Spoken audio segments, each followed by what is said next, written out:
Chapter 3 Thimble Speaks. Rowan spent the rest of the morning doing aggressively normal things. She made a list of everything that needed cleaning or repair. She photographed water damage for insurance purposes. She sorted through 3 years of utility bills and found that her grandmother had, somehow, kept everything current, despite apparently having no other source of income besides the cafe. The cat followed her everywhere, a silent shadow that managed to be in her way no matter where she went. You know, most cats have the decency to ignore their humans, Rowan said, stepping around it for the 5th time. It's literally what makes you guys appealing. The cat sat in the middle of the cafe floor and stared at her. I'm not talking to a book about magic. Rowan pointed at the grimoire, which she'd placed back on the counter face down, as if that would make it less real. I'm not protecting any mystical lines, and I'm definitely not having a conversation with a cat about doors that don't exist. The cat continued staring. This is just grief, or stress, or both. Rowan picked up a dead plant from one of the shelves, its leaves brown and brittle. People see patterns when they're overwhelmed. It's a cognitive bias. Nothing supernatural about it. The cat yawned. By noon, Rowan had worked up enough courage, or perhaps enough frustration, to actually try the espresso machine. If it didn't work, that would be one more thing to add to the repair list. One more reason to accept Harold Chen's offer and walk away. She found coffee beans in an airtight container in the back room, still fragrant despite weeks of storage. Found filters, a grinder, cleaning supplies, all neatly organized. Her grandmother had run a tight ship. The espresso machine's power cord was coiled behind it. Rowan plugged it in, half expecting sparks or smoke or some dramatic electrical failure.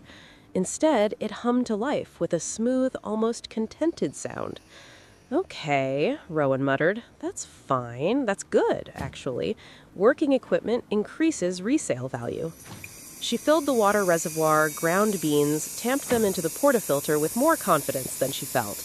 The machine was old but well maintained, its brass fittings warm under her hands. Just coffee, just a perfectly normal mechanical process involving hot water and ground beans. She pulled the shot.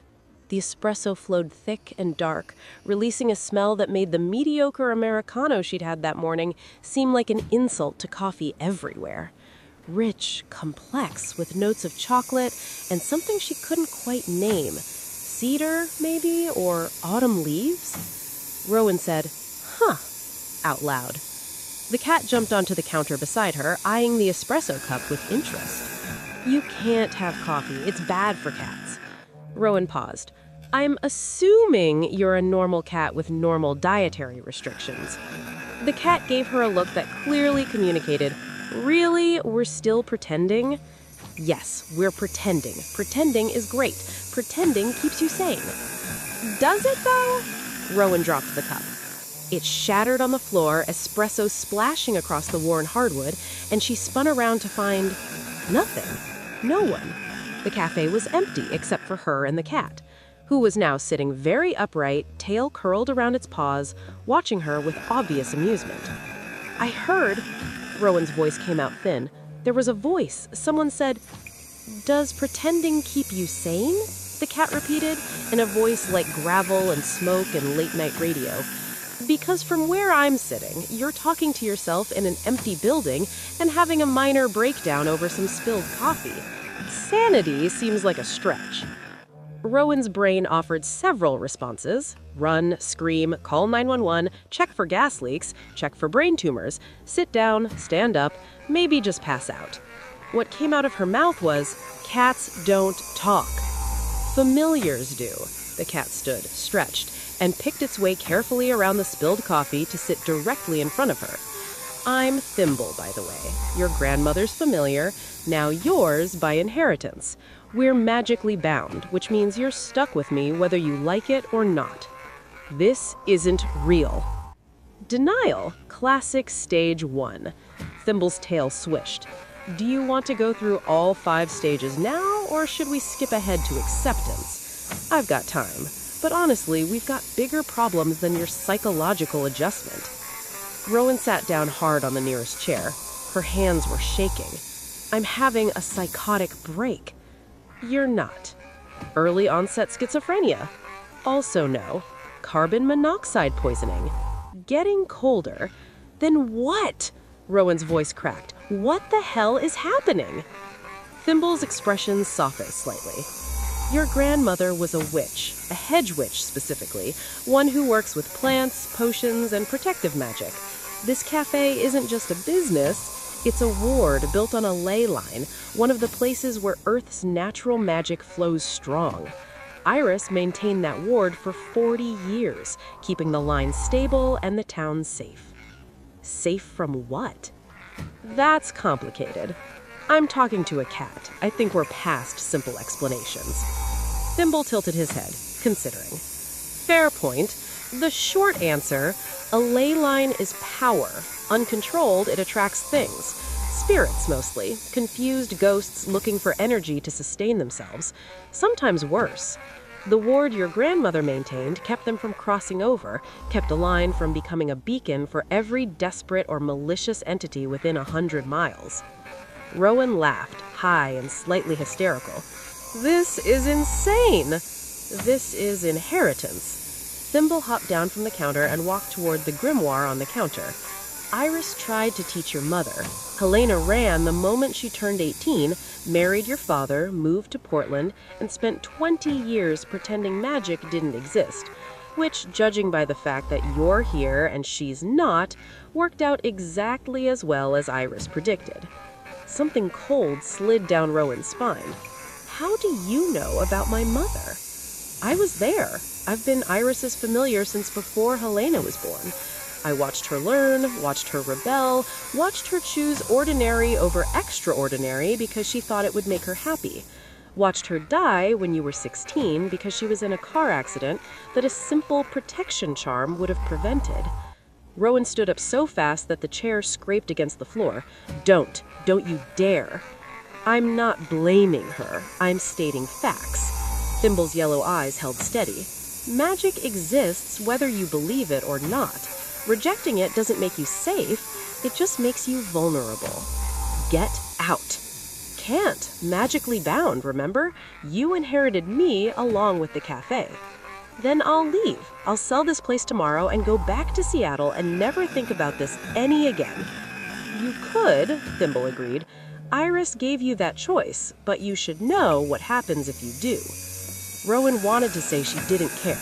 Wanted to walk out the door right now and drive straight back to Seattle and her mediocre apartment and her mundane problems that didn't involve talking cats or magical responsibility. But she didn't move. What happens? She asked quietly. The ward deteriorates. Takes about a month without maintenance, faster if the line is under stress, which it currently is. Thimble's tail swished. Once the ward fails, the line becomes unstable. Spirits cross over, people in town start experiencing bad luck, accidents, illness, depression, anger. Things escalate. Eventually, someone gets hurt badly enough that it makes news, and by then, it's too late to fix with major magical intervention. That can't be my responsibility. It's not about responsibility, it's about capability. Thimble jumped down from the front window, looking out at the street beyond. Iris maintained this ward because she could, because she was trained, because she understood what would happen if she didn't. You have the same capability. It's in your blood, in your bones. Whether you choose to use it is up to you. Rowan pressed the heels of her hands against her eyes. Behind her closed eyes, she saw her mother's face, saw herself at 16, angry and grieving, blaming her grandmother for reasons she couldn't articulate. Saw herself at 20, ignoring birthday cards. At 30, too busy with her own life to wonder why those cards had stopped. I don't know how, she said. I don't know anything about magic. That's what the grimoire is for, and unfortunately for both of us, that's what I'm for. Thimble turned back to face her. I may be a talking cat with a superiority complex, but I'm a talking cat who's been teaching witches for 70 years. I can show you.